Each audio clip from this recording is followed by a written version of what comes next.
चला, गायत्रीचा फोन आला. मग मी उठले, तयार झाले आणि गायत्रीकडे गेले. गायत्री आणि मी गाडीवर बसून इथं खूप छान एक बाग आहे. गुलाबांची फुलं, जास्वंदीची फुलं, सगळ्या प्रकारची वेगवेगळ्या फुलं आहे. मग बागेत फिरून जरा गप्पा मारत बसलो आणि 1-2 राऊंड पण मारले. ही त्यांची गव्हाची शेती आहे.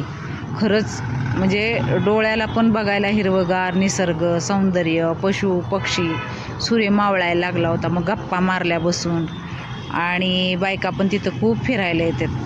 खरंच मन प्रसन्न करायचं असलं तर मैत्रिणींबरोबर गप्पा मारावं, निसर्गाच्या सानिध्यात जावं असं मला तर आवडतं बघा. बसलो, 1 तासभर बसलो होतो गप्पा मारत आणि तिथली फुलं इतकी जी सुंदर आहेत ना, भरपूर प्रकारची फुलं आहेत. गप्पा मारल्यानंतर मग राऊंड मारूया म्हटलं.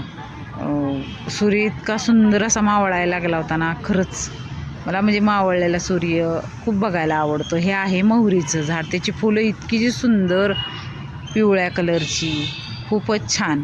मग राऊंड मारत मारत गप्पा मारत मारत आम्ही खूप मोठा राऊंड, एक अर्धा किलोमीटर 1 किलोमीटरचा असेल, असं गव्हाला पाणी दिलं होतं. मातीचा सुगंध इतका जी छान जी येत होता, खूपच छान. ही मक्याची कणसाची झाड आहेत, म्हणजे मका आहे ही. आणि हे आहे गहू सगळा. इतकं म्हणजे निसर्गाच्या सानिध्यात माणसाने तर राहावं. मग ही फुलं किती सुंदर आहेत बघा. ही फुलं पण डोळ्याने बघितल्यावर पण मन प्रसन्न होतं खरंच.